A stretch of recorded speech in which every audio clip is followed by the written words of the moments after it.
Hello，大家好，今日想同大家分享下譚偉宏呢本枷鎖。咁呢本書都幾厚啦，咁但係佢都好易睇嘅。咁佢主要都係作者透過自己嘅親身經歷啦，去剖析點解華人家庭就好似一個巨獸咁樣捆綁住好多亞洲嘅小朋友，導致佢哋都有啲創傷。而最後作者係點樣釋懷啦，然之後去修補呢個家庭嘅關係。咁作者自己係一個前記者啦，亦都係中文大學新聞系嘅講師。咁佢好近期先至接受訪問啦，就講出自己原來有一個曾經考過6A 嘅阿哥，咁但係就一直俾佢阿爸安排喺加拿大嘅屋企，算係收埋咗佢喺屋企啦。因為佢個阿哥大學1年級嘅時候出現咗幻聽、幻覺、被害妄想等等類似思覺失調嘅精神病症狀。咁但係因為大家都知華人家庭嘅阿爸親戚朋友知道你個仔考咗6A啦，記憶暫時就係停留喺咁美好、咁威水嘅畫面。咁你後尾如果要因為學業壓力大要求助精神科，對個阿爸嚟講係不能夠接受啦，咁所以一直都冇帶佢阿哥去接受治療。咁喺加拿大嗰幾十年亦都冇入過院啦，連鄰居親戚都完全唔知道佢阿哥係冇做嘢，一直都韞喺屋企。好多華人嘅上一代都會將精神病等同係恥辱啦，會覺得點解屋企會出咗個黐線嘅人？對於家醜不外傳係非常之執着。明明即係退休公務員都應該有一定嘅知識啊，會知道精神病同糖尿病、高血壓一樣，特別係思覺失調呢一類啦，係真係需要藥物嘅治療，越早治療康復或者改善嘅機會係越高。但就偏偏因為呢個阿爸嘅要面，令到佢阿哥其實都錯失咗黃金嘅治療時間。一路睇嘅時候都覺得呢對父母同好多華人嘅父母都好相似啦。第一就係會將自己仔女當成自己人生嘅 KPI 啦，都好希望佢哋考公務員有份穩定嘅工作。見到佢哋考得咁好㗎嘛，自然係覺得好驕傲。但係忽略佢哋嘅心理健康，即係唔會傾情緒嘅問題啦，唔會講自己精神病。對個妹其實都造成好多嘅創傷，最緊要只係行得走得，睇起嚟好幸福啦。但係你內心點樣崩壞，華人嘅父母係好少會理你嘅。咁佢哋對你嘅愛主要就係展示喺俾錢你啦，或者係俾嘢食你啦，成日都煮飯俾你食啦。但係佢哋唔會道歉啦，亦都唔會講我愛你。咁好多時候都係一啲形而上好實際嘅物質上嘅愛啦，甚至有啲家庭可能俾唔起實質上嘅愛，就反而覺得我只要令你有飽飯食，好好生存，就已經係有養育之恩。華人家庭嘅阿媽亦都係特別容易有控制狂嘅感覺啦。書入邊佢個阿媽去咗加拿大之後，又係退咗休啦，因為唔識揸車，咁所以生活上就圍繞住個阿爸揸車出去買餸先至出到去啦。咁變相個阿媽又冇乜興趣，冇乜出去見人，變成廚房就係佢唯一可以掌控嘅地方，或者清潔屋企就係佢唯一嘅興趣。咁所以就有好多 OCD 嘅阿媽啦，好執着，洗碗一定要用佢嘅方式，啲衫一定要點摺，個地係要點樣拖。好多上一代嘅女性一放棄咗事業之後，就好少有自己嘅興趣同埋朋友圈，個身份就剩返阿媽啦，家庭主婦。咁佢哋嘅人生其實非常之空白。書入邊作者後嚟要安排佢阿媽入老人中心去識一啲新朋友，有自己嘅社交圈子，又安排佢阿爸去用佢嘅興趣寫書法去結交朋友，到最後先至令到佢哋嘅生活多咗一啲重心，就唔係淨係控制仔女咯。因為仔女大個咗之後係會有自己嘅社交圈子，甚至係自己嘅家庭。咁所以仔女大個咗之後，父母其實係佢哋兩個相處到最後咯，而唔係管住自己嘅仔女。咁華人家庭同西方嘅家庭到底有啲咩好大嘅分別咧？其實西方嘅家庭當然都有啲阿爸酗酒啊，跟住暴力啊等等嘅問題啦，亦都一樣會面對老人家好孤獨。咁但係有一樣嘢，我覺得西方嘅家庭係比較着重界線啦。成咗年之後，父母基本上會覺得同仔女係完全兩個獨立嘅個體。個仔女父母可以有期望啦，但係仔女唔做嘅話，佢哋唔會有孝順呢個 terms 去情緒勒索你，覺得你一定要咁樣做，比較似係朋友之間大家好平等，係一個好了解你嘅朋友啦，會希望你去嘗試做啲咩，覺得乜嘢適合你。但係如果你走咗另一條路嘅話，佢哋都係會支持咯，就唔會話一定要做醫生、律師、考政府工先係唯一佢哋值得驕傲嘅工作。第二，我覺得西方嘅家庭嗰兩老係比較提早規劃佢哋自己嘅老年啦。喺英國嘅 gym 入邊，你會見到好多50-60歲嘅老人家都做 gym 跑步。佢哋未必係為咗 keep fit 啦，但係佢哋好似會知道肌肉係非常之重要嘅。老人家最大嘅敵人其實係肌少症啦，肌肉流失一跌親就好容易骨折，就會變成行動不便啦，長期臥床，失去自理能力。咁相反，亞洲好多父母佢哋退休之後越嚟越少做運動啦，甚至返緊工嘅時候其實都未必會做運動，可能頂多打下羽毛球或者行路行得多 shopping 都當係做運動。但其實一定係要做重力重訓先可以令你嘅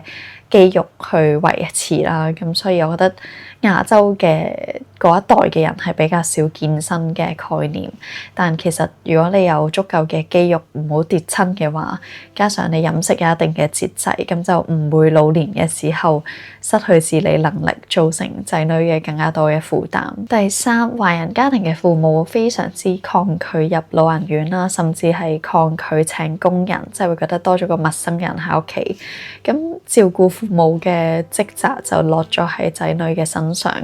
咁但係大家設想下，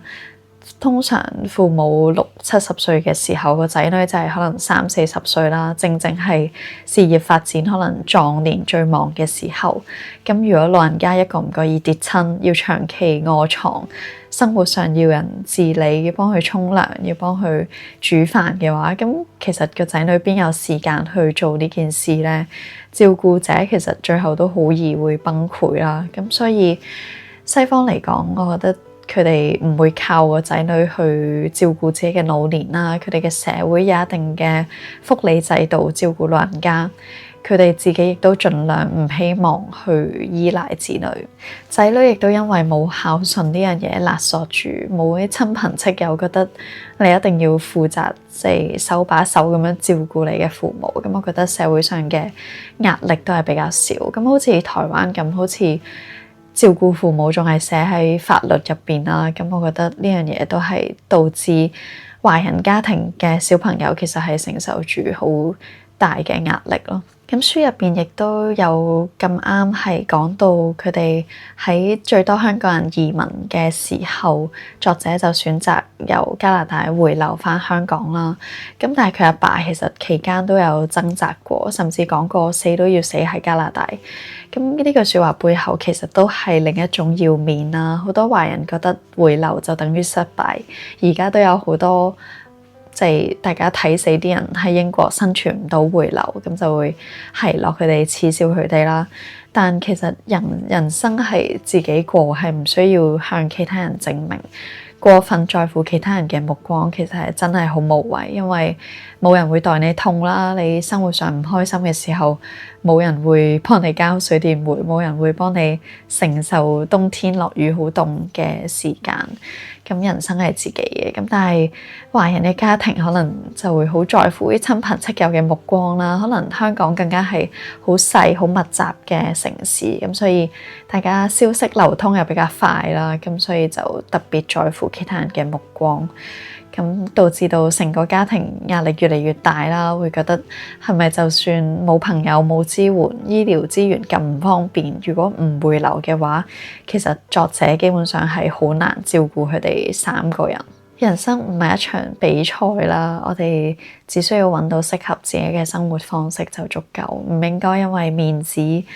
而選擇死留喺個地方咯，因為冇人會代你痛，你生活得開唔開心絕對係自己嘅事。最後我又想再提一次反生育主義呢一套哲學啦，我覺得華人家庭嘅父母或者仔女都應該要嘗試了解下呢套主義。因為佢就代表咗佢覺得生育直情係不道德，因為人生係必然會經歷苦難啦，快樂係不可持久，跟住生老病死都係一定會面對嘅事啦。咁雖然有足夠嘅痛，就會有更多嘅快樂，永久嘅快樂，永久嘅 dopamine，有邊際遞減效應啦，又會唔開心。咁所以人生基本上就唔係永遠都係開心㗎啦，咁所以你係知道呢件事而生個小朋友出嚟，咁所以反生育主義就覺得你咁樣做係不道德。咁但係我覺得帶俾華人家庭父母嘅教育應該係，既然你選擇咗生佢出嚟，咁你自自然然就有責任提供最基本嘅照料。即係除咗係令佢生存之外，亦都要盡量令佢心理健康啦，盡量令佢唔好覺得嚟到呢個世界係好慘嘅一件事。咁所以嗰啲真係為咗養兒防老，或者好鍾意將即係成日俾飽飯你食啊，跟住覺得生你出嚟養你已經係好偉大嘅養育之恩啊！每次到母親節就話母愛好偉大，係無條件嘅愛啊，我都會覺得好嘔心咯，因為我覺得你都只係想繁衍自己嘅 DNA， 跟住令你人生又有新嘅任務，跟住社會又會得到認可嘅一件事，咁所以唔需要睇到呢件事咁偉大，亦都唔好拎呢樣嘢去勒索你嘅仔女咯。咁作為仔女了解反生育主義之後，就並唔係叫你去講父母欠咗你啦，另一回事，因為都有1/1000,000,000嘅機會，可能係你自己選擇投胎啦，或者唔知點解你游得特別快，就變成咗出世嘅人。咁所以作為被出世嘅人，即係被逼參與呢個人生 online， 咁我覺得你就係要以自己為擺第一位咯 ，priority。即使係你嘅父母，佢哋亦都唔應該將你視作佢哋唯一嘅依靠，因為你嚟到呢個世界已經係無可奈何啦，所以你自己爭取自己最大嘅幸福，先係你呢一世人最應該做嘅事咯。咁要學識課題分離啦，佢哋自己嘅童年有問題，導致佢哋咁樣嘅性格，導致佢哋唔肯做運動等等等等，呢一切嘅承受應該係由翻佢哋自己承受咯，因為你係牛唔飲水唔撳得牛頭低，你係冇辦法拯救你自己嘅父母。你可以嘗試好似作者咁樣踏出幾步去推佢哋一把啦，幫助佢哋啦，即係安排下佢哋去老人中心啊，或者安排工人去照顧佢哋啊。但如果佢哋唔領情嘅話，咁呢個係佢哋嘅問題，因為一日你仲係咁 offer 係咁保護佢哋嘅話，佢哋一日都會繼續情緒勒索你咯。希望做父母嘅唔好再用控制包裝成為愛啦，希望做仔女嘅你哋都唔會因為愧疚而放棄自己嘅人生。如果冇辦法好似作者咁樣修補原生家庭嘅關係，我自己覺得切割係完全冇問題嘅，唔好聽身邊嘅人點樣講啦，即係始終都係屋企人，始終都係你阿媽。咁如果嗰個人即係細個，我睇 Fred 有一句説話就係